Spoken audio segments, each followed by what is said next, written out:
마지막 날이자 이렇게 또 비도 이렇게 오는데 이렇게 많이 참석해 주셔서 감사드립니다. 저희 융합대학원에서는 우리 대학의 융합연구문화조성과 연구자 간 교류 활성화를 위해서 매주 화요일 이렇게 융합대학원 런치타임 세미나를 개최를 하고 있습니다. 오늘이 이제 63번째 벌써 63번째 순서인데요. 오늘은 상경과의 김덕영 교수님을 모시고 세미나를 듣는 시간을 갖도록 하겠습니다. 교수님에게 큰 박수 부탁드리겠습니다.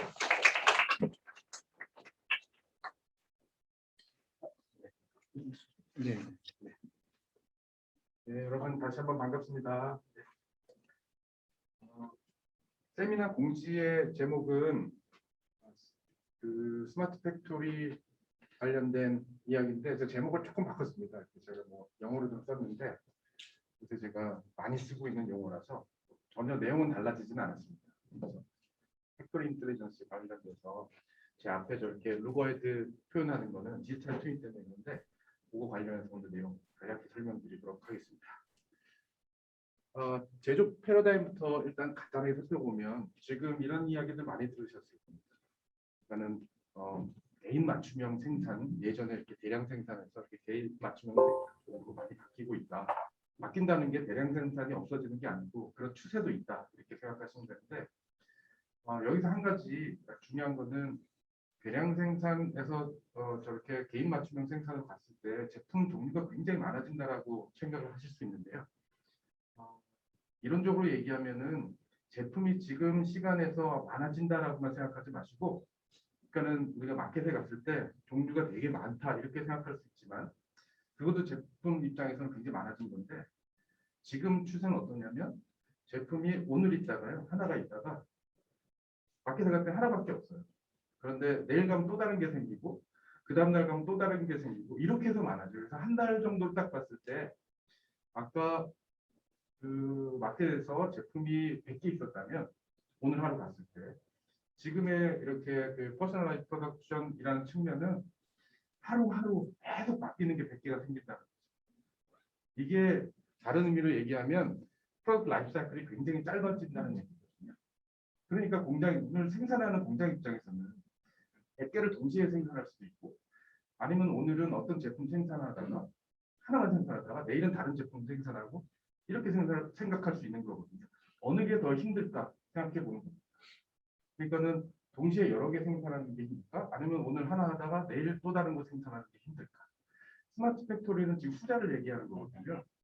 전자도 당연히 포함할 수는 있는데 실제로 그렇게 유연 생산 시스템에서 여러 개의 제품을 동시 생산하는 걸 제어했습니다. 이제는 그거 이상의 더 복잡한 이 프로덕트 라이프 사이클이 너무 짧아지기 때문에 그렇기 때문에 공장이 굉장히 좀 빨리 변해야 되는 이런 키워드들이 나타나기 시작하는 겁니다.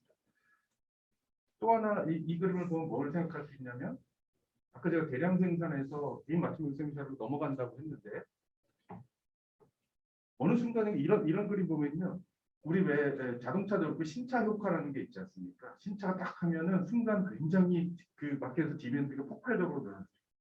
그러다가 그 신차 효과가 끝날 때쯤 되면 딱 없어져요. 그러면은 또 공장 입장에서는 10,000개 생산하다가 한 2달 후에는 1,000개로 떨어지는 그럼 나머지 그 여분의 설비들은 어떻게 할 것입니까? 이런 또 문제를 부축하게 돼요. 그러면은 공장을 디자인하는 사람 입장에서는 내가 10,000개를 맞춰서 그 설계를 할 것인지 아니면 1,000개 맞춰서 할 것인지 아니면 중간에 한 5,000개 정도 생산하는 거 할 것인지 이게 또 의사결정이 필요한 부분이거든요. 그래서 또다시 아까 공장이 굉장히 다이나믹하게 변화가 필요하겠구나. 그런 걸 지원해야 되겠구나. 이런 생각을 해볼 수가 있어요. 그래서 제가 이건 용어를 쇼텀 매스 프로덕션이라고 저렇게 한번 지어봤습니다. 자, 또 하나는 제가 쉐어드 팩토리, 긱 팩토리라고 했는데 우리 긱 워커라는 말은 우리 일용직이란 표현보다는 조금 더 고급 용어로 이렇게 제가 프리랜서 정도 스타일로 생각해 보시면 되는데 제가 필요한 부분 가서 제가 일하는 걸 긱 워커스라고 이렇게 정의를 많이 합니다. 근데 공장 역시도 저렇게 된다는 거죠. 그러니까 긱 팩토리라고 제가 한번 용어를 정의를 해봤어요. 필요한 거 있으면 제가 생산해 주겠다. 공장이. 저기 제가 그림에 삼성 저기 애플 이렇게 원래는 저기 LG 이렇게 해서 강의하고 다녔는데 LG가 사라질 거라고요. 편의점 매크로 바꿨습니다. 네. 그래서 그런 그 공장이 이렇게 서비스 제가 그래서 저 팩토리 에저 서비스 이렇게 굉장히 얼마든지 원하시면 내가 생산해 주겠다는 게 극단적으로 가능해진다면은 저런 그림 같은 걸 상상해 볼 수가 있어요. 팍스콘에서 꼭 애플만 조립하는 게 아니라 삼성 것도 해주고 제가 진짜 스마트 팩토리를 완벽하게 구현한다면 마음대로 오시라 내가 다 생산해 주겠다 이렇게 대답할 수 있잖아요. 그런 것처럼 저렇게 됩니다. 그래서 프리랜서 팩토리가 되는 거고 좀 더 나가면 뭐 지금 나가는 게 아니라 기술적으로는 프랜차이즈 팩토리라고도 얘기할 수 있어요. 왜냐하면 우리 뭐 현대자동차나 이런 기업 입장에서는 공장을 유지하는 것보다 제가 프랜차이즈를 계속 만드는 게 더 유리하거든요. 생각해 보시면. 그럼 나는 사실은 노사 문제도 없고 잘 만드시라. 나는 원료만 제가 싸게 공급하고 꼭 그 치킨집 이렇게 프랜차이즈 운영하듯이 하면 뭐 제조업자 입장에서 굉장히 효과적일 수 있어요. 노동자 입장에서 좋을지는 다시 한번 방문해 봐야 되겠지만 그래서 그런 식으로도 한번 생각해 볼 수 있겠다. 또 지금도 일어나고 있고요. 그런 것들이. 그리고 또 하나 트렌드는 저렇게 지금 제가 예전에 이렇게 쭉요 그림 보시면 이렇게 서플라이 있고 제조를 하고 그거에 따라서 도매상 가고 그다음 소매상 가고 우리한테 오고 뭐 이렇게 되지 않습니까? 그런 체계가 이 부분이 지금 홀세일러나 리테일러들이 없어지는 바로 커스터머하고 매니팩처러하고 이렇게 교류하는 것들이 바로 가능해지죠. 그러니까 현차 입장에서도 고객이 와서 같이 디자인하는데 참여하고 당신이 원하는 게 뭐냐 그거를 바로 내가 만들어서 해줄게 이런 부분들이 가능해지고 있어요. 지금 뭐 현차가 싱가포르에 그런 공장을 짓고 있거든요. 그렇게 되면은 실제로 B2C라는 개념이 이렇게 회사가 커스터머한테 뭐 이렇게 직접 제품을 판매한다 이런 개념이 B2C였다면 그 얘기를 아까 제가 얘기하는 거를 C2B라고 하는 용어를 써요. 요새는 커스터머 쪽에서 지금 비즈니스 쪽에 인풋을 계속 준다는 걸 강조하기 위해서 나온 말이거든요. 그러니까 저런 것들이 가능해진다. 그렇게 되면 가장 중요한 것들이 로지스틱스라든가 뭐 이런 부분들. 그래서 로지스틱 4.0에서 얘기하는 거 저 부분이 없어졌을 때 어떻게 될 것인가 이런 거 고민 많이 하고 있습니다. 그리고 제가 메이드 인 인터넷 뭐 이런 표현을 쓰는데 제가 이렇게 다 컨피규레이션 해서 가상에서 생산한다 이런 느낌보다는 그냥 누가 만들었는지에 대해서 난 관심이 없는 이런 세상이 되는 거죠. 나는 내가 원하는 것만 있어주면 되니까 그런 거를 메이드 인 인터넷 이런 표현을 쓰기도 합니다. 그래서 그런 트렌드들이 아까 제가 쭉 이렇게 뭐 키워드 측면에서 얘기하면 예전에는 제조 단가 줄이는 쪽의 키워드였다면 뭐 품질 관리 지금도 중요하죠.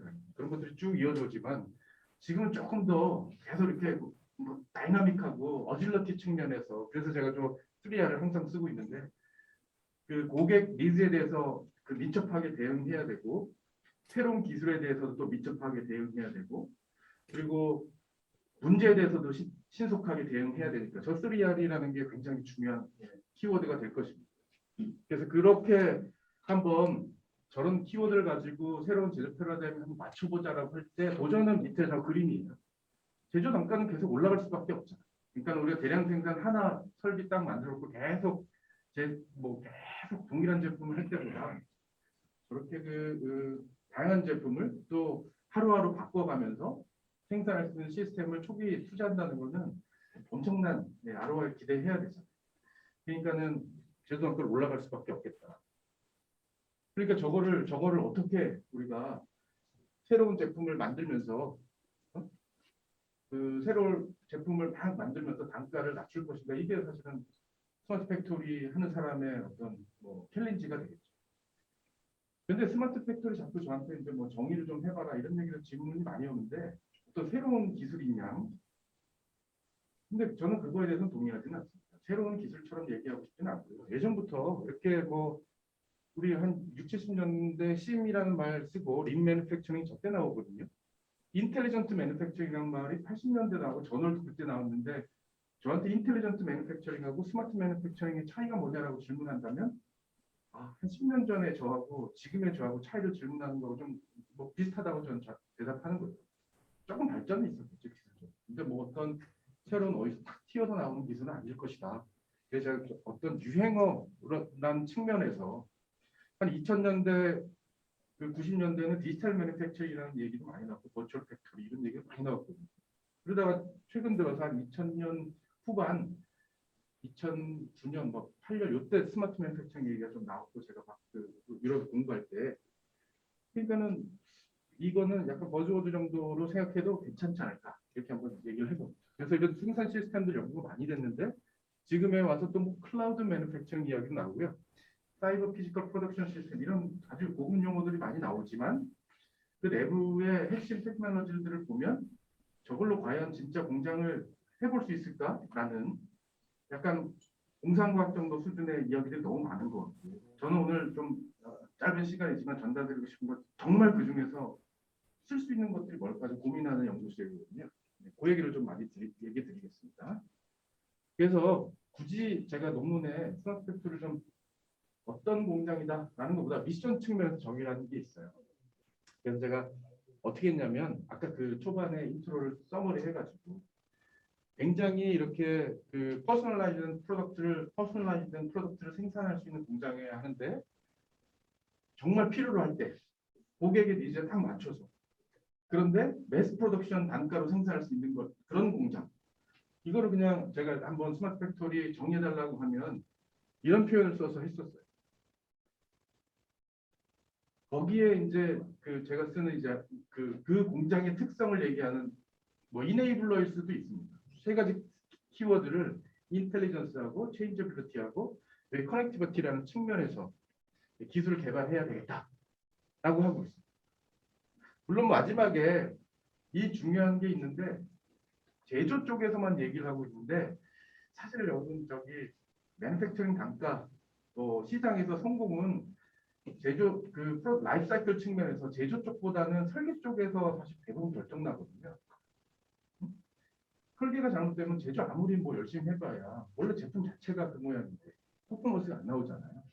그러니까 우리가 이피션시 컨트롤 한다든지 품질 컨트롤 한다든지 수준으로 되는 게 아니고 그냥 설계에서 오는 거죠. 이거의 그 문제의 오리진은 거기다.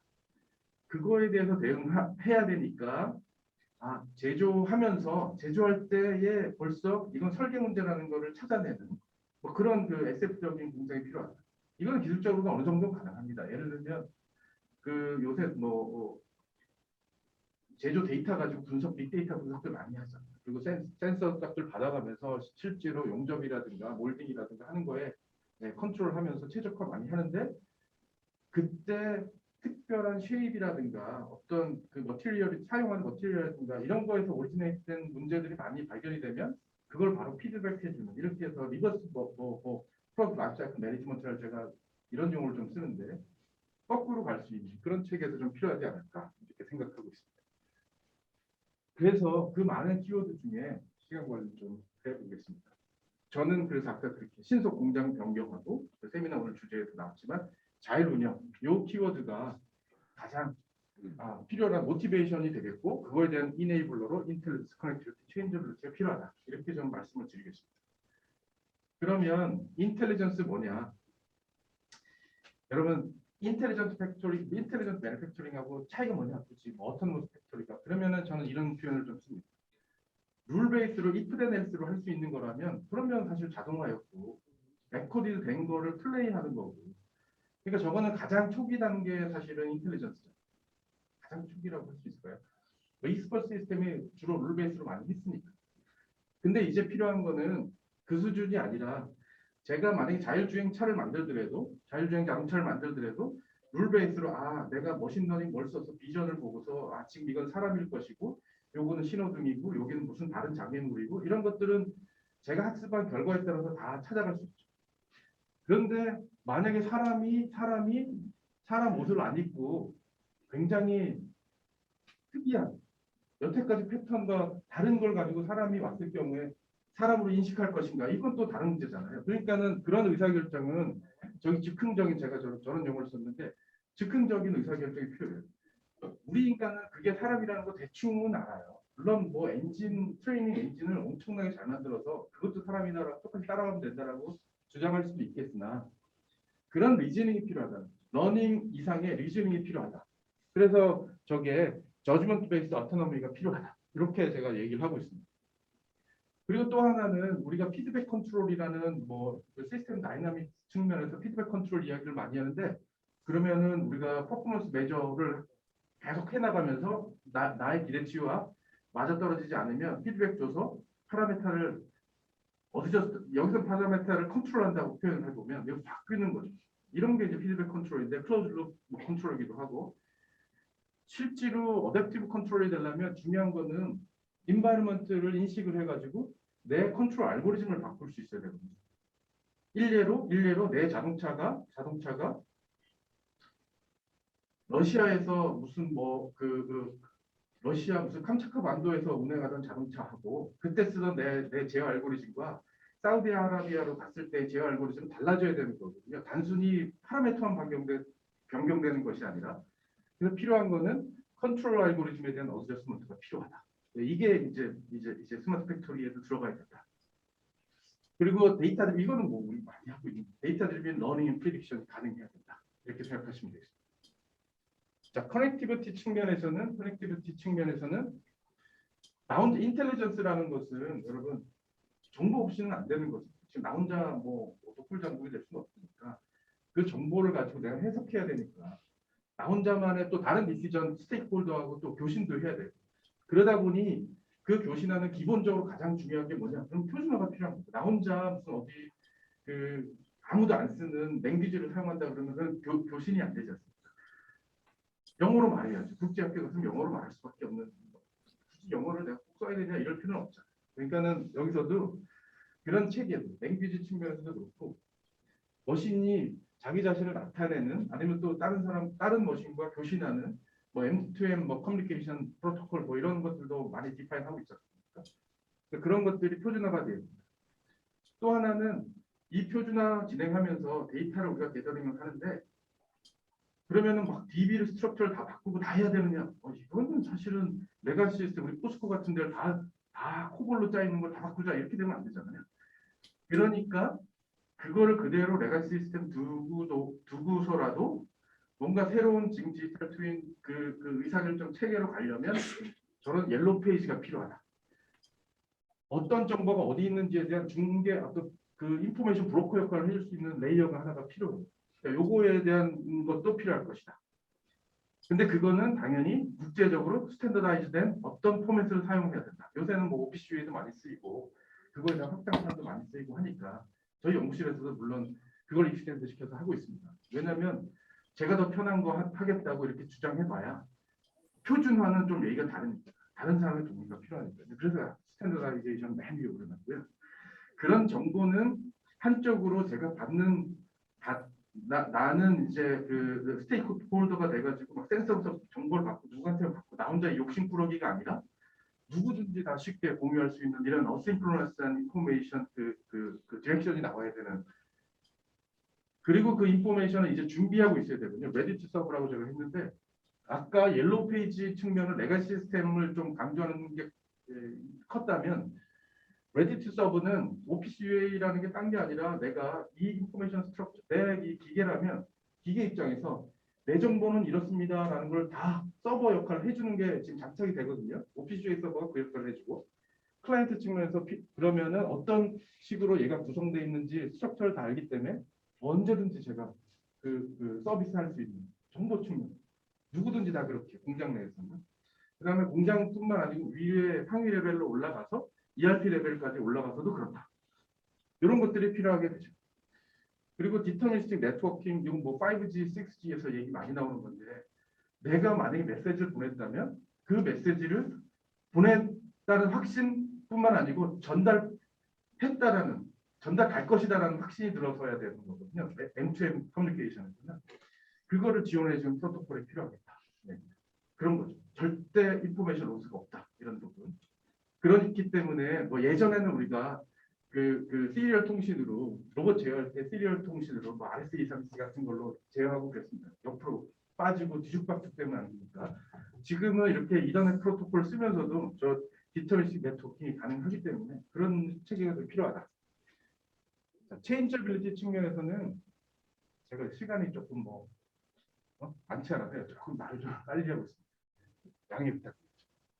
체인저빌리티 측면에서 레가시적인 측면에서 아까 여러 개의 제품이 있고 그걸 컨트롤하는 유연 생산 시스템 측면에서는 그 측면 이상이죠, 사실. 가장 중요한 거는 파트가 지금 생산 현장을 모니터링 해야 되잖아요. 그러니까 지금 얘가 어디 있는지, 뭐 특히 뭐 조선 시리아즈 같은 경우에 내 블록이 어디 있는지, 그리고 이 강제별로 추적이 되는지 이런 건 절대 안 되거든요. 지금 안 된다, 잘 안 되고 있거든요. 뭐 일례로 자동차 입장에서 요새는 자동차에도 그 RFID 태그 붙여가지고 추적할 수도 있고 하긴 합니다. 자동차 공장에서. 그러니까 그런 것들이 파트가 디퍼런트 파트 유닛이라는 거를 그 알아채리고 그게 어디 있는지 하는 게 기본적으로 다 필요하고요. 그 후에는 공장이 바뀌어야 되기 때문에 로지컬한 오퍼레이팅 인스트럭션 같은 뭐그 컨트롤 프로그램 그 PLC 프로그램 같은 것들이 자동으로 쉽게 업데이트 되겠느냐. 로봇도 마찬가지고요. 그것도 로지컬한 체인지라고 생각하면 소프트웨어적인 측면이잖아요. 피지컬한 디바이스가 이렇게 지그하고 무슨 픽처 같은 것들도 그렇고 우리 로봇의 그리퍼도 그렇고 아니면 다른 툴도 그렇고 CNC 머신에서 이런 것들이 쉽게 체인지오버가 되겠느냐. 그리고 그 체인지하는 게 사람 한 2주 주세요 제가 바꿔줄게요가 아니라 파스와 인 프로세스 계속 돌아가고 있는데 바로 교체가 되겠는가 이런 기술들이 필요하죠. 그러니까 우리가 많이 얘기했는데 플러그 앤 프로듀스라는 얘기 많이 했는데요. 우리 한 윈도우 9부터 나왔던 얘기 아니겠습니까 저게? 그러니까는 공장에서도 플러그 앤 플레이죠 그때는. 공장에서 프로듀스란 말로 좀 바꿔 쓰는데 제가 장비를 새로운 워크스테이션을 갖다 넣었을 때 다른 프로세서는 거의 그 방해 없이 과연 그게 가능하겠는가. 100개 생산하던 공장을 200개 생산하는 공장으로 바꾸는데 100개는 계속 생산하면서 내가 추가하고 이거를 제어할 수 있겠는가. 뭐 이런 얘기가 되겠습니다. 그러다 보니 프로그래밍을 이 전체를 제어하는 거를 얘를 스톱 안 하고도 다 돼야 되거든요. 그러니까 가상 환경에서 제어까지 다 포함하는 그 프로그래밍이 가능해야 되고 디버깅조차도 가능해야 되는데 이 디버깅을 하드웨어를 아까 그 100개를 생산하는 라인 그대로 정보를 받아가면서 디버깅이 돼야 되니까 제가 저렇게 하드웨어 엔들롭 디버깅이라는 표현을 썼습니다. 하드웨어 엔들롭 시뮬레이션 이야기가 있으니까요. 그 자동차에서 제 알고리즘 짤 때 그 RCP하고 힐스 이런 이야기 많이 하는데 거기서 제가 그 빌려와서 쓰는 표현입니다.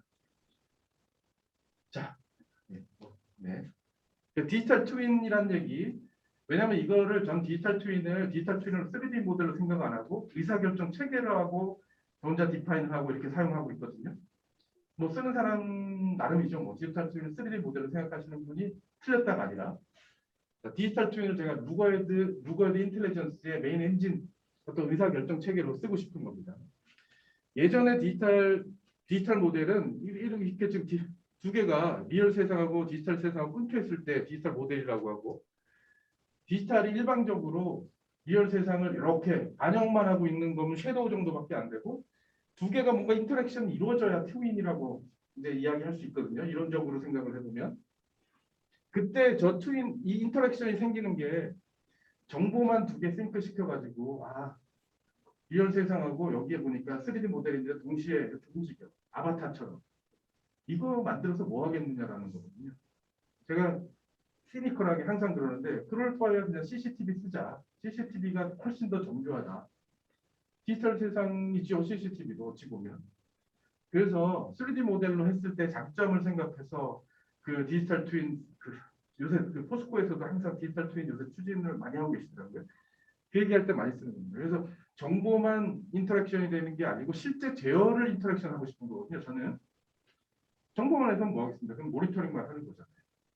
그리고 모니터링에서 프리딕션 해가지고 에러 날 것 같습니다라고 에러 나는데 어쩌라고가 답변이 있어야 되니까 어토노머스 시스템으로 가려면 그거에 대한 그 액션을 취할 수 있어야 되거든요. 그래서 디지털이 리얼을 컨트롤할 수 있을까? 이게 이제 핵심 퀘스천이고 시간이 많지 않아서 조금 스킵을 하도록 하겠습니다. 그래서 그 디지털 트윈의 좀 적용 분야 예전부터 많이 이루어졌겠지만 저렇게 마지막 어토노머스 에이전트 느낌의 자율 운전이 가능한 거의 의사결정 체계를 좀 써야 되겠다. 용어적인 측면에서 디지털 트윈을 여기 지금 보시다시피 이렇게 사이버 피지컬 시스템과 동일한 레벨로 본다면 디지털 트윈은 뭐냐라고 정의하고 막 이렇게 고민들 많이 하고 계시는데요. 그 스마트 팩토리도 마찬가지로 그렇게 고민 많이 하시는데 정의에 너무 이렇게 스트레스 받지 마시고요. 예를 들면 이거 독일에서 인벤 시스템, 네트워크 인벤 시스템 이 정도면 이제 자동 항법 장치 수준인데 사이버 피지컬 시스템의 정의는 인포메이션과 띵과 그죠? 뭐 휴먼과의 전체 그 정보를 누구든지 다 공유할 수 있는 이런 시스템을 CPS라고 우리가 얘기했거든요. 그거가 학계에서 주로 CPS란 말을 많이 쓰고 우리 디지털 트윈은 주로 산업계에서 많이 쓰는 말이다 정도 수준으로 해석해도 전혀 무리가 없습니다. 그렇죠? 그래서 그 정도로 생각하시면 되고요. 그 모든 게 다 가능한 세상을 인터넷 오브 띵스라는 IoT 세상이라고 했어요. 그러니까 IoT라는 거를 이 밑으로 가지 마시고 위로 가시라는 측면입니다. 자, 그래서 인터랙션 측면에서 이거 키워드는 한번 참고해 보시면 되겠습니다. 5분 정도밖에 남지 않아서 뒤에 실제 기술 얘기하러 왔는데 인트로가 너무 긴 것 같아서 여기 좀 넘어가도록 하겠습니다. 디지털 측면의 그 키워드로 제가 인터랙션을 많이 강조하는 거고요. 아까 정보뿐만 아니고 제어. 그 다음에 루거헤드 인텔리전스라는 표현을 이제 인텔리전스 앞에 제가 루거헤드를 쓰겠습니다. 디지털 트윈은 최적 자율 운영을 해야 됩니다. 그러니까는 아까 데이터 드리븐 러닝하고 프리딕션 외에 모델 드리븐 루거헤드 시뮬레이션이 돼야 되니까 얼마나 루거헤드 할지를 그 타임 윈도우를 우리가 결정해야 되고요. 그러다 보니 시뮬레이션을 너무나 방대한 양을 할 수 없으니까 왜냐하면 리얼타임으로 우리가 뭔가 제어해야 되니까요. 그러니까 멀티 레졸루션이 가능해요. 제가 지금 얼마만한 해상도를 원하는지 그리고 각각 그 매니팩처링 엔티티들에 따라서 개별 시뮬레이션을 하기 때문에 그 분산 시뮬레이션 된 결과를 다시 공유해서 글로벌 최적화를 해야 되니까요. 그렇기 때문에 제가 여기에 이런 거를 항상 쓰는데 10의 80승이라는 저는 어마어마한 숫자입니다. 10의 80승. 이게 공이 80개밖에 안 된다고 별거 아닌 것처럼 보이지만 10의 80승의 승이라는 것은 전 우주에 있는 원자의 개수예요. 그러니까 이거를 시뮬레이션 한다는 건 숫자적으로 말이 안 되잖아요. 옆에 있는 거는 이거는 바둑의 경우의 수거든요. 제가 무슨 딥러닝을 하든 뭘 하든 이만한 거를 다 해가지고 다 최적화할 수는 없어요. 그러니까 타임 윈도우를 사이즈를 결정하고 레졸루션을 결정하고 하는 것들이 필요하다는 측면이 됐습니다. 그래서 루거헤드 인텔리전스 이렇게 좀 얘기해서 이게 이제 그 아까 얘기했던 시스템 다이내믹스 측면에서의 그 최적 제어한다는 거예요. 그래서 리얼 세상을 퍼포먼스 매주 해가면서 데이터 드리븐 러닝하고 프리딕션 그리고 모델 드리븐 루거헤드 시뮬레이션 이런 것들이 최적 제어 엔진으로 가고 그래서 어댑티브 컨트롤 아까 제가 그 파라메터까지 인바람부터 교신해 가면서 파라메터만 컨트롤하는 것이 아니고 알고리즘 자체가 변해야 된다. 이런 측면에서 설명을 드리고 있습니다. 그래서 연구실에서 아까 했던 그런 내용들을 이렇게 직접 하고 있어요. 빨리 변해야 된다라고 했고 그리고 이렇게 자율 뭐 여기서 지금 보면은 실제로 공장이 이 웍셀 자체가 자기에 대한 최적 결정을 하고 어디로 다음에 스테이션을 보낼지 이런 것들을 의사결정하는 것들을 만들고 있어요. 이런 연구들을 하고 있는데 이것들이 필요하다는 거죠. 그래서 실제로 큰 공장에다 제가 연구실에다가 만들어 놓고 과연 저렇게 전체적으로 제어가 가능할까 이런 고민을 하고 있고요. 그래서 이렇게 막 생산하다가 이 공장을 임의로 제가 다른 걸 생산하는 공장으로 바로 바뀌었을 때 그냥 한 방에 바뀔 수 있을까? 여기서 한 방이라는 거는 물리적으로 이렇게 좀 이동하는 시간 정도만 고려해서 나머지 로지컬한 변화, 제어하는 것들은 금방 바로 가능할까? 이런 것들을 해보고 있는 거거든요. 그래서 보시면은 지금 이렇게 생산하다가 지금 이제 학생들이 이걸 변경을 하거든요.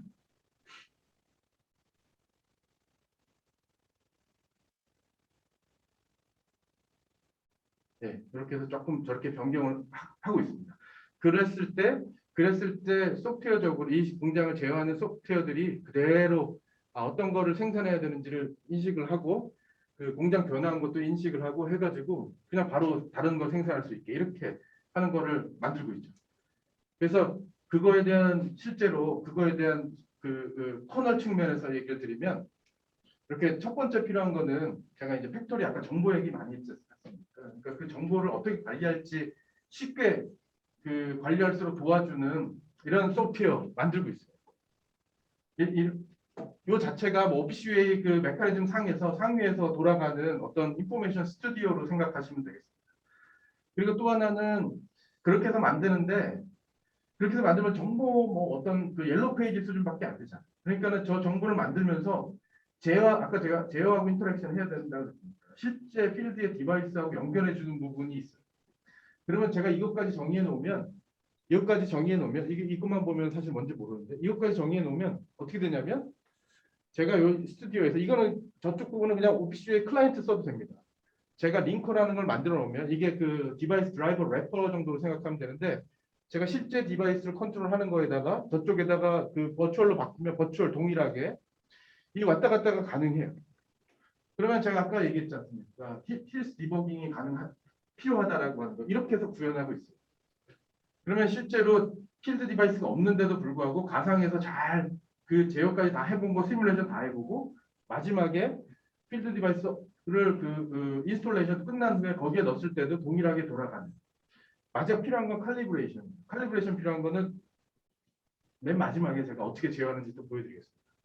그러면 동일한 기능이 링커 기능이 이쪽에서 지금 아까 제가 프로그래밍 한다 로봇 프로그래밍은 사실은 원래 같으면은 이거는 지금 레인보우 로봇이고 오른쪽 UR인데 저 녀석을 각각 태스크 하나씩을 나눠 가지고 이쪽에 사전 디파인 그거를 제어할 수 있는 거를 우리가 메소드 측면에서 관리하고 있는 거고요.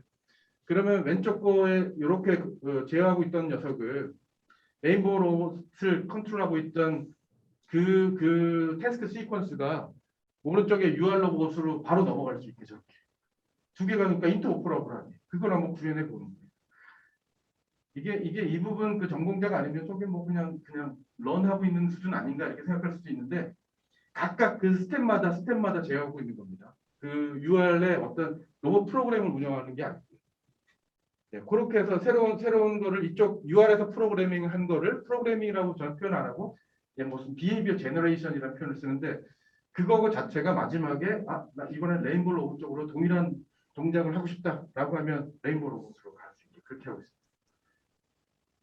그리고 이게 지금 제조 실행 언어라고 해서 아까 그런 동작을 표현해야 되거든요. 그러니까 3D 모델도 다 가지고 있어야 되고 접점 정보도 다 가지고 있어야 되고 시퀀스 정보도 다 갖고 있어야 되는데 그거를 저희가 좀 만들어 보고 있어요. 연구실에서. 그러면 MEL이라고 제가 표현을 하는데 그렇게 되면 이게 아까 로봇뿐만 아니고 어떤 웍셀에서 각각 무슨 리니어 액추에이터 작용하는 거라든지 스위치 작용하는 거라든지 경광등 작용하는 거라든지 뭐 이런 것들을 다 프로그래밍을 쉽게 우리 내추럴 랭귀지 수준은 아니지만 블록 단위로 할 수가 있습니다. 그렇게 하게 되면 피지컬한 아까 계속 얘기하는데 피지컬한 디바이스 없이 가상에서 다 코딩 다 할 수 있어요. 마지막에 그 컨트롤러를 선택만 하면 되게끔. 그래서 이런 환경에서 뭐 제가 그 MEL 스튜디오라고 해서 학생들하고 개발 시작하고 있는 거고요. 2단계 가면은 3D 모델 가지고 직접 교시할 수 있게 이렇게 준비하고 있습니다. 그렇게 되면 요 MEL만 딱 가지면 이걸 가지고서 제가 꼭 그 로봇 오퍼레이팅 ROS라는 거 혹시 아시는 분들 계시겠지만은 그거는 우리 로봇에 대한 키네마틱 시뮬레이션을 때 굉장히 좋거든요. 가제거하고 같이.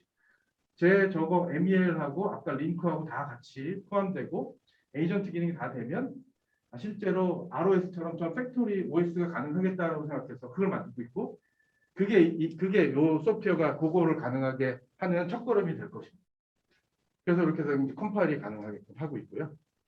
그리고 아까 제가 오퍼레이팅 시스템 얘기했으니까 그거에 대한 두뇌로 에이전트를 분산지능 커널 측면에서 연구하고 있고 그러면은 팩토리에서 일어나는 거에 대한 의사결정은 그 즉흥적인 의사결정을 할 수 있는 엔진을 노코딩 형태로 노코딩 우리 왜 앱 디벨로퍼가 있잖아요. 앱 빌더 같은 게 좀 요새 많이 나오잖아요. 그런 측면에서 이 웍셀을 제어하는 에이전트를 하나씩 찍어낼 수 있는 그런 시스템을 만들고 있고 그렇게 되면 이런 GUI가 그냥 하나 덩그러니 이렇게 탁 나오는 이렇게 된 플랫폼을 개발하고 있습니다. 네.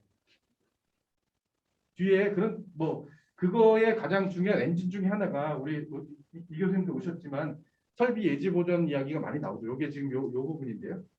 이런 거의 엔진도 우리 연구소에서 오랫동안 하고 있지만 이런 것도 자동으로 나올 수 있게 최대한 노력을 하고 있고 오토ML 기능이든지 아니면은 이런 GUI를 오토 제너레이션 하는 부분 이게 얘인데 이렇게 지금 학습하고 프로젝트 관리해가지고 학습하고 그 엔진을 계속 업데이트하고 예약 설정해가지고 그리고 전처리하는 엔진은 뭐 쓸지, 아니면 사용자 라이브러리도 쉽게 들어올 수 있게 요거에 대한 그 표준도 우리 자체 연구실에서 표준도 만들고 있고, 그리고 그 엔진 자체, 러닝하는 엔진 자체도 이렇게 넣고, GUI도 이거 뭐 예약 설정이니까 엔진 업데이트하는 거.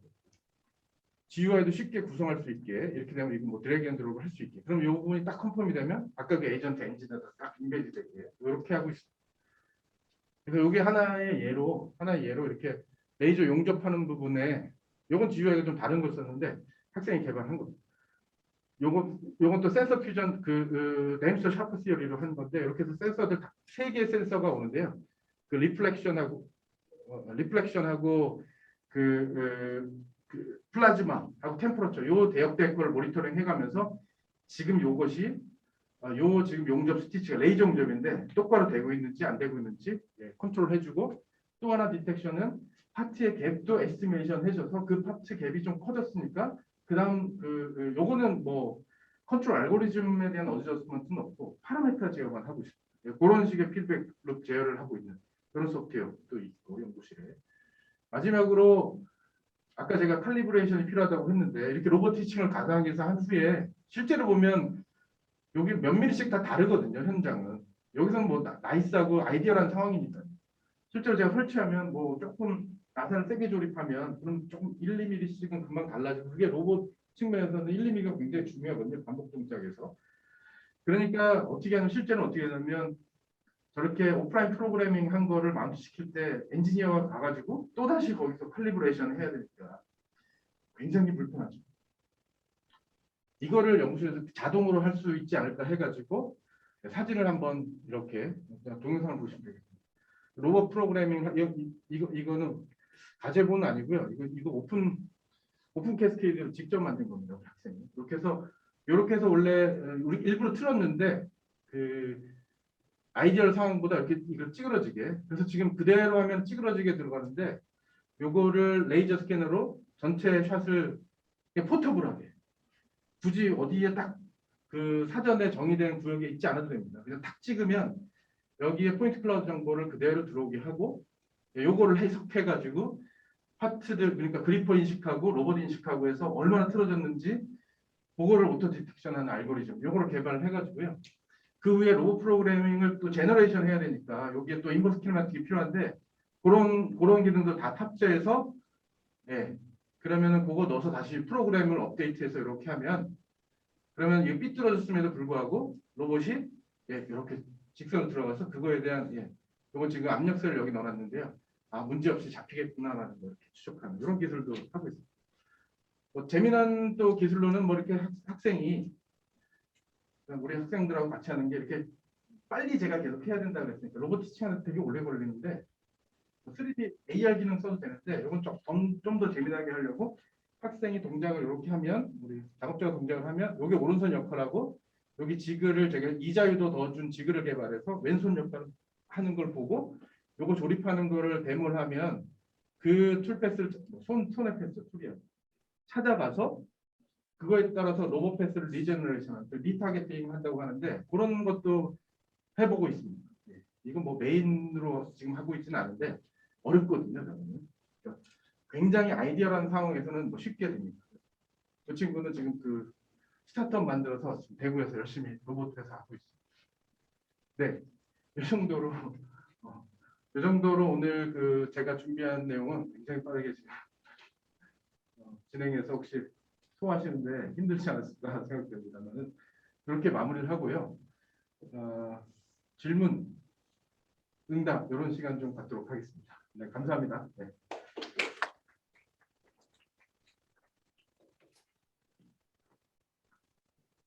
중요한 내용 짧게 잘 들었습니다. 네. 정리는 됐는데 이제 항상 이제 생기는 궁금증은 이겁니다. 이제 이렇게 듣다 보면은 저희들이 접하는 제조 현장 현실하고 너무 동떨어지다 보니까 이거 어떻게 해야 될까? 그래서 질문이 조금 많은데 좀 압축하면은 결국은 그런 그 대량 생산 체제에서 맞춤형으로 가는 게 우류나 또 시계처럼 수제로 가자는 건 아니라는 거죠. 교수님 아까 얘기하신 것처럼 3D는 방안이 필요한데 현재 수준에서 자동화를 넘어서 4차 산업 이렇게 얘기를 하는데 어떻게 제조업체가 대응 방안을 해야 되는지를 그 부분에 대한 좀 궁금합니다. 그게 구체적으로 어떤 방향으로 가야 되는 거냐. 그게 첫째 질문이고요. 두 번째는 그러면은 지금 현재 자율주행 자동차에 들어있는 그런 프로그램들이 어댑티브하게 예를 들면 알고리즘을 컨트롤하면서 되는 거냐. 그게 된다라면은 그런 프로그램들이 제조 현장에서도 동일하게 과연 적용될 것인가 이런 생각을 좀 해봤거든요. 그 후자 먼저 답변 아, 예, 예. 드리겠습니다. 그 지금 자율주행차에 쓰이는 게 뭐 어댑티브 컨트롤이라는 표현도 많이 쓰이고요. 제가 사용한 어댑티브 컨트롤은 좀 더 나가서 알고리즘 자체를 바꿔야 된다라는 그 우리 교과서적인 얘기를 한 거고, 실제로 그 대부분 자율주행차에 필요한 것들이 의사결정보다는 지금 아까 저 룰 베이스라고 말씀을 드렸는데, 지금 장애물 아니면 여기 레인 여기가 이제 1차로 2차로 명확할 때 이럴 때는 전혀 문제가 없어요. 지금도 나오고 있죠. 제 차에도 그 기능이 탑재가 돼 있고, 그래서 차선 변경할 거, 뭐 경고도 주고 여러 가지 기능 다 탑재가 되고 있는데, 그런데도 항상 손을 딱 대면 경고 주죠. 이 핸들 잡으라고. 그 이유는 100% 정말 자율주행이 될 것인가라고 했을 때는 지금 있는 걸로는 절대 안 되죠. 왜냐하면 예측하지 못한 상황에 대해서 대응하는 그 매뉴얼이 전혀 없다. 완벽하지 않은. 그러니까 무서운 거죠. 공장에서 이런 일례로 이런 게 있어요. 제가 이걸 다 품질 검사를 하는데 지금 이게 똑바로 포스코에 강제를 쌌는데 똑바로 지금 쌓고 있는 건지, 저쪽에 현대중공업에 납품하는 그 강제 순서대로 다 쌓고 거기에 필요한 것들 쌓는지 확인 좀 해주세요라고 하면 지금 유관 검사하고 있는데 이거 자동화 가능하겠습니까? 라고 질문을 하셨는데, 회사들이 많이 와서 자동화하려고 비전 써서 했는데 가끔씩 한 1000개 중에 하나가 오류가 난다. 그럼 어차피 사람이 있어야 되는 거라 그러면 안 쓰겠다라는 거예요. 그러니까 지금 현재 상황이 그런 거죠. 100% 되겠느냐라는 게 중요해서, 그러면은 비전만 쓰면 되는 게 아니고 다른 기술이 필요한 거죠. 그렇게 비전으로만 다 안 되니까 그럼 잡아서 하나씩 잡아가지고 석션으로 잡아서 전자석으로 잡아서 하나씩 보게 하는 그런 거 넣으면 되는데 또 단가가 비싸죠. 그러니까 현실하고 다른 얘기 많이 있습니다. 자동차도 마찬가지. 그래서 그 자율주행차의 그 브레인은 어떻게 할 것인가 연구 많이 하고 있는 거죠. 그게 되면 아까도 제가 셀프 힐링 비클 무슨 뭐 어토노머스 비클 이런 얘기 했는데, 그게 되면 진짜 되겠다라고 하고, 그게 비전이지만 지금은 아직 안 되는 거고, 부가적으로 그 기술이 안 되니까 길에다가 우리 꼭 레일 깔듯이 HV에 레일 우리 전자도로 깔듯이 그런 거 넣으면 되지 않을까 뭐 이런 얘기 하고 있는 거고요. 그러니까 요거만 가지고는 잘 안 돼요. 뭐 그렇게 설명드리면 되고, 제조업에서 어떻게 하면 되는가, 스마트 팩토리. 이거 제가 보여드렸던 거는 아이디어라는 상황 맞습니다. 그러니까는 당장 이 기술을 우리 여기 포항에 있는 절단하는 도장하는 회사에 쓸 수 있겠는가라고 했을 때 거기서는 이런 것들이 필요 없죠. 이렇게 막 엄청나게 막 바뀌어야 되고 이런 설비가 아니거든요. 그런데 거기서도 딱 보면 지금 만약에 주문이 왔을 때 어떤 강제를 어떤 사이즈로 잘라야 되고, 이런 플라즈마 절단기가 있고, 만약에 도장도 어떻게 해야 되고 어느 두께로 해야 되고 하는 것들이 있다면 걔를 정말 유연하게 바꿔가면서 그 오늘 주문량에 따라서 제어할 수 있겠습니까? 이게 좀 큰 설비지만 그런 거에 대해서 고민은 해볼 수 있을 것 같습니다.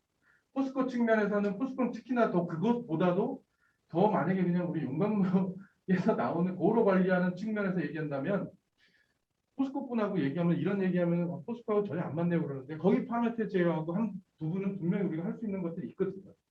그러니까 그런 측면에서 접근하는 거고, 지금 이게 아주 딱 떨어지는 거는 제가 자동차 쪽에 일을 많이 해서 자동차 공장하고는 거의 일맥상통하고요. 자동차 부품 공장, 전자 제품 공장 이런 쪽에 굉장히 많이 떨어진 건 사실입니다. 그래서 아까 B2C 얘기를 했는데 어떤 그 하단에 재료 공급하는 쪽에 잘 안 맞는 부분은 있어요. 저는 제가 뭐 모든 걸 다 커버할 수 있는 건 아니라서 그렇게 한번 답변을 좀 드리고. 그러니까 그 문제점에 있어서 어떤 게 문제냐면 C2B가 됐든 B2C가 됐든 간에 결국은 교수님 얘기하신 것처럼 일단 시계를 명품을 만드는데 3D가 됐든 자동화를 해가지고 스마트하게 만드는 그 비용하고요. 사람이 만든 비용하고 사람이 싸고 사람이 기계가 할 수 없는 일들을 사람이 해낸다는 품에의 가치가 더 높지 않습니까? 결국은 제조업체에서는 제품의 가치를 네네. 창출할 수 있는 네. 방안이 어떤 거냐가 이제 중요하지 않습니까? 네, 네, 그래서 그런 부분에서 어떤 개인 맞춤형이 수제로 사람이 만드는 쪽으로 가야 되느냐 아니면 자동화로 가야 될 거냐 이 부분에 대해서는 저는 쉽게 답 내리기가 쉽지가 않은데 내용으로 보면은 전체적으로 올마이트하게 모든 게 가능하다라는 이유에 그리고 로직을 가지고 이렇게 접근하셔가지고 네, 사실입니다. 뭐 연구는 원래 이제 미션을 가지고서 하는 거니까 우리가 아까 제가 초반에 보여드렸던 그 그림대로 수제 우리 뭐 양장점에서 제 옷 맞추듯이 그게 과연 지금 현실이 그쪽으로 돌아가는 것처럼 표현을 했는데 그게 정말 지금 내가 그 아까 여기서 제가 그 정의할 때 정말 고객이 원하는 시점에 생산할 수 있겠는가 측면에서 그거는 답이 아니거든요.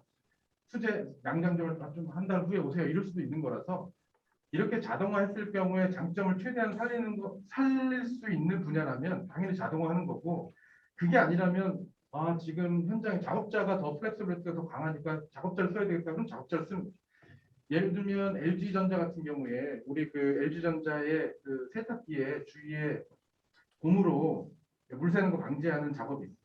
그 사람들이 쭉 그 라인에서요 컨베이어 천천히 흐르는데 그거 사람이 이렇게 조립하고 있거든요. 작업자들이 주문량이 많아지면 작업자가 띄엄띄엄 있던 작업자가 갑자기 많아져요. 오늘 그 인력 시장에서 불러오면 되는 거예요. 그렇게 제하고 있는 거를 저한테 자동화해달라고 할 수 있겠냐라고 물으시면서 했던 게 한 사람 작업자의 그 비용이 1년에 5천만 원을 얘기하시더라고요. 그러니까 3년치 예산도 아니고 5천만 원에 이게 가능하겠냐고 저한테 질문하셔서 안 됐죠, 당연히. 로봇 한 대가 얼마인데. 예. 아니, 그러니까 로봇 한 대 뭐 싸게 사서 로봇 자체가 5천만 원인데 그거에 대해 또 SI 또 해야 되고 하니까. 그래서 LG가 왜 이런 얘기를 나한테 이렇게 하시나. 현장은 근데 리즈가 5천만 원이라는 거죠. 그래서 그건 안 맞아요, 자동화가. 그런데 이게 만약에 한 3년 기다려줄 수 있고 5년 기다려줄 수 있고 자동화했을 때의 장점들 어떤 그 사람이 했을 때 오류라든가 이런 부분들을 해결할 수 있고 품질을 끝까지 다 책임질 수 있고 이 얘기가 좀 그렇긴 하지만 중간에 이렇게 노사 문제도 없고 하기 때문에 그거에 대한 장점을 정말 맥시마이즈 할 수 있으면 자동화 가능. 저는 지금 이거 준비하는 거는 그런 측면에서 사람을 없애야 된다 이런 얘기는 절대 안 하고 있어요. 필요한 부분은 사람이 대체하면 되는 겁니다. 그럼 아까 스테이션으로 다 했던 거는 전체적으로 다 가능한지 보려고 하는 거고 현장에서 작업자가 해야 될 일이 있거든요. 무슨 그 자동차 공장 가서 로딩 언로딩 하는데 이것도 다 로봇으로 다 대체합시다. 이럴 필요는 없거든요. 그게 더 효율적인 하겠으나 말씀하신 바와 같이 비용이 더 드는 일이라서 작업자 쓰면 더 플렉서블하게 다 잡아주시고 검사까지 다 해주시는데 똑바로 올라가는 거죠. 그래서 그런 부분들은 자동화 필요가 없어. 마지막으로 하나 네. 짧은 질문인데요. 이렇게 예. 디지털 트윈닝 시대에 와서 이렇게 알고리즘에 대한 지금 해커에 대한 문제에 대해서 완벽한 대응이 가능한 것인지 그거 좀 궁금합니다. 해킹이요. 그 부분은 제가 전문가는 아니라서 네. 사실 OPC UA 우리가 그 아까 제 인포메이션 모델 그 디펙터 스탠다드인데 정의하고 있는데 거기서 여러 가지 우리가 하이라키를 정의하고 있는데 그 인포메이션 세큐리티 부분 따로 워크페이지 크게 있어요. 정의도 쫙 다 돼 있고. 그래서 요 머신 투 머신 커뮤니케이션 할 때 어떻게 보내야 되고 하는지에 대해서 굉장히 노력을 많이 하고 있다. 근데 제 전공은 아니라서 근데 그 부분이 스탠다드에 그렇게 다 들어가고 있습니다. 그리고 요새 지금 제가 하는 과제에서 뭐 연합물류를 디지털 트윈으로 최적화하는 거 이런 거 하고 있는데 그러면은 연합물류의 플레이어들이 우리 뭐 배달의 민족처럼 누가 배달의 민족이라는 어떤 그 뭐 회사가 있어가지고 다 관리하고 이러면 좋은데 연합물류 같은 경우에는 약간 공공재적인 성격도 있어서 도대체 누가 관리해 줄 것인가가 없어요. 그럴 때 블록체인 기술 같은 걸 쓰죠. 그러면 이렇게 내가 계약하고 하는 것들이 어디 제가 뭐 누가 보관해 주는 게 아니고 그렇게 해서 문서 관리, 계약 관리, 진봉 관리 이런 거 할 때 블록체인을 많이 쓰죠.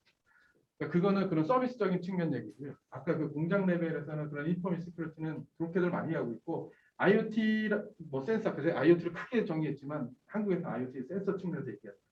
그 정보하고 요새도 뭐 이번에 뭐가 뚫리고 그랬지 않습니까? 그 정보를 위로 올리는 부분에 대해서 M2M 커뮤니케이션 할 때 이거를 아주 중요한 장비라면 어떻게 하고 있냐면 거기에다가 이 소프트웨어적으로 무슨 뭐 몇 비트로 그 인크립션 하는 수준을 넘어서요. 중요한 장비는 아주 회사의 기밀 장비, 무슨 뭐 삼성전자라면 그 장비 같은 경우에는 여기에 그 해석 옛날로 치면 애니그마 같은 장비를 양단에다가 넣어놓기도 합니다. 펜타시큐리티에서 그런 장비를 개발했는데 여기서 얘를 해석하려면 여기에 그 하드웨어가 있어요. 이렇게 해도 하는 아주 엄청나게 중요한 거라면 그렇게 해도 하는 기술이 있다고 합니다. 예, 예. 네, 고맙습니다. 네.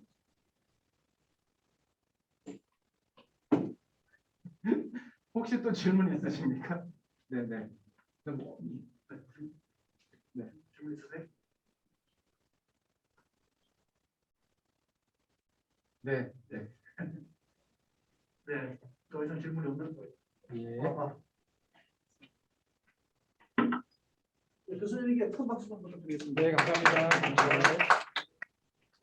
스마트 팩토리 핵심 기술과 관련해서 좋은 강의를 해주셔서 교수님 감사드립니다. 교수님 잠깐만 좀 나와 주시면 감사하겠습니다. 저희가 그 연설을 바쁘신 가운데 제가 수락해 주셔서 간단히 기념품을 네, 아이고 잘 감사합니다. 네, 박수 감사합니다. 부탁드리겠습니다. 네, 감사합니다. 저희가 그 12월 달에는 이제 런치타임 세미나가 지금 없고요.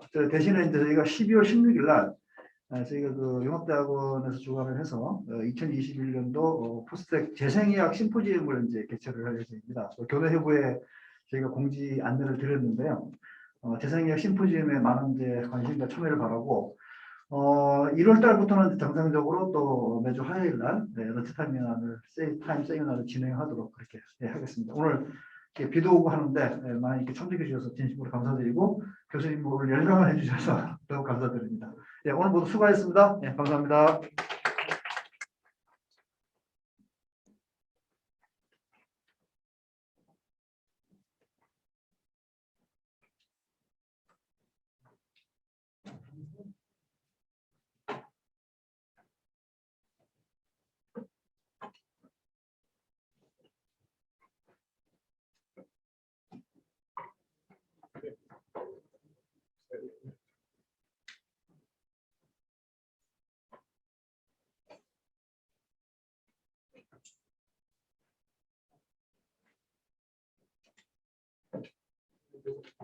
우리가 대학원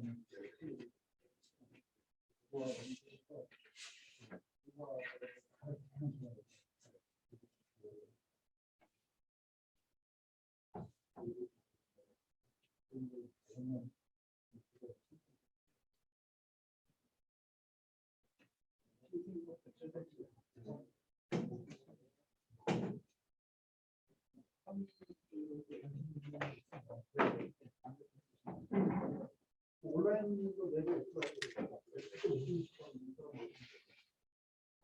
온라인으로